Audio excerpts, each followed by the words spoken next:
left off discussing Solomon's Jerusalem, and we left off with an interesting fact about this period.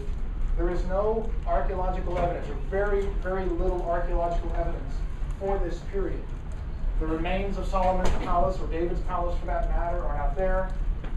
The remains of Solomon's temple is not there, and that probably has to do with the fact that either the Babylonians utterly destroyed it. Spoiler alert, the Babylonians are going to come in a lecture or two and destroy Jerusalem. Or it had to do with Herod the Great. And Herod the Great rebuilt, when he built the Temple Mount and rebuilt the temple, he did like we do in New York City at the Twin Towers. He actually dug down below and excavated everything, which was not the common practice. The common practice was just to pack everything down and build on top of that, on that mound. It's called a tell. Archaeologists like it because you start digging at the top, and as you dig down, you find all these different generations.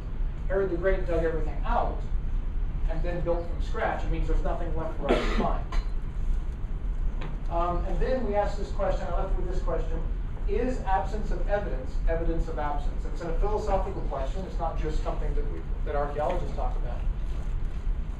Because no one has ever proved the existence of God, does that mean that God does not exist? Or because no one has ever proved any evidence of Solomon's temple, does that mean that Solomon's temple didn't exist? And by a strict, or what often gets called a minimalist definition, you have to say no, right? No, it didn't exist because we have no evidence for it. And the question is that the proper methodology? Or do you look at other sources like texts? Or do you look at peripheral archaeological discoveries? Or do you look at expansions of areas outside of Jerusalem that coincide with that same archaeological layer that show evidence of a unified, centralized government creating royal or national buildings? So do you see at the same level all around Israel the same structures? Do you see the same style of gates? Do you see the same style of walls? Are they in strategic locations? Do they have the same architecture? And if you see that, is that evidence of a national buildup, a centralized government, if you will, even though you don't have it in Jerusalem? I mentioned some of the names of scholars who have basically A, made a name for themselves, and B, been vilified for saying that no, Solomon never existed. And this debate rages on today. There are many scholars who say that Solomon, if he did exist, wasn't a grand opulent king. That's just story, right? Because we have no evidence of it. And just so the debate goes on. And just so that you know, conservatives or people who believe that the Bible is inerrant and never says anything that's not true, obviously don't like these guys. We consider them heretics and have called them, I've seen it to their faces online, heretics because they dare disagree with what the biblical text says, because these people are coming from the standpoint that the biblical text must be true, even if there's no archaeological evidence to support it and a lot of evidence to countermand it. There are other scholars who say Solomon may have existed, but it wasn't like the Bible described, the Bible embellished. And other people say, no, Solomon existed exactly like the Bible said, despite the fact that there's no archaeological evidence for it, or very little. You notice I always say that. No archaeological evidence, or at least very little. And we'll show you why in a second. Yes? How does that relate to the lack of evidence supporting the existence of David? Yeah, the same thing. Usually people who say that there was no Solomon say that there was no David. I remember watching this scholar here, Israel Finkelstein, who, by the way, is the co-director of the dig at Megiddo with Eric Klein. Eric Klein being the scholar who wrote your book. Eric Klein, right? Wrote the Jerusalem Besieged book. They work together, right? They have two different theories on Megiddo. Megiddo being the source of the word Armageddon, Megiddo, right? The mountain of Megiddo. And they interpret it differently. And one of them wants to see that level that's usually attributed with the 10th century in Solomon as being, Finkelstein says that it's actually a later, it's Omri, it's King Ahab and Omri and that 9th century group of people. So there was no Solomon. Israel in the north and Jerusalem didn't really become a full state until the 9th century. And Solomon and David was just kind of made up to give them a story, just like the Exodus was made up, just like Genesis was made up. That's what those scholars would say. Whereas other scholars would say, no, it's 10th century, and we have some archaeological evidence to prove it, which we'll look at in a second. Okay? I mentioned Megiddo. I mentioned Finkelstein, who's been here to UCLA to speak, Eric Klein, who's been here. And by the way, a quick 20-second comment on professionalism. I don't agree with every scholar in the world, obviously, and Israel Finkelstein disagrees with some of the stuff that Eric Klein says, and Klein disagrees with Finkelstein on something, and they're colleagues.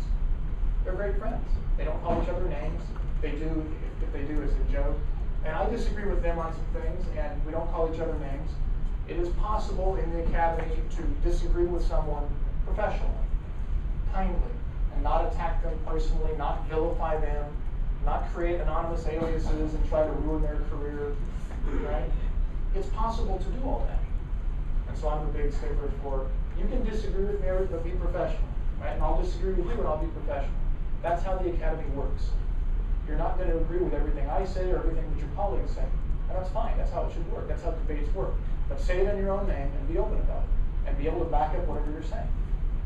Okay, that's my 20-second soapbox, okay, I'm done preaching. Here's a cross-section of Megiddo. The problem we have with archaeology is the data is the same, right? We all have the same data, right? The same stuff is there in the ground.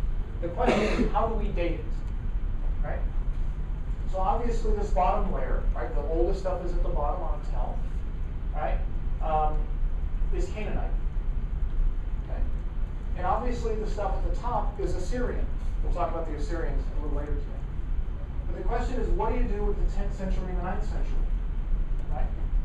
You go from late bronze, 12th century, 11th century, and then all of a sudden, the conventional chronology would see a united monarchy, a 10th century layer of Solomon and David here, and then they see Ahab, Jeroboam, that they're coming in the 9th century and 8th century, and then you see the Assyrian city of Babylon.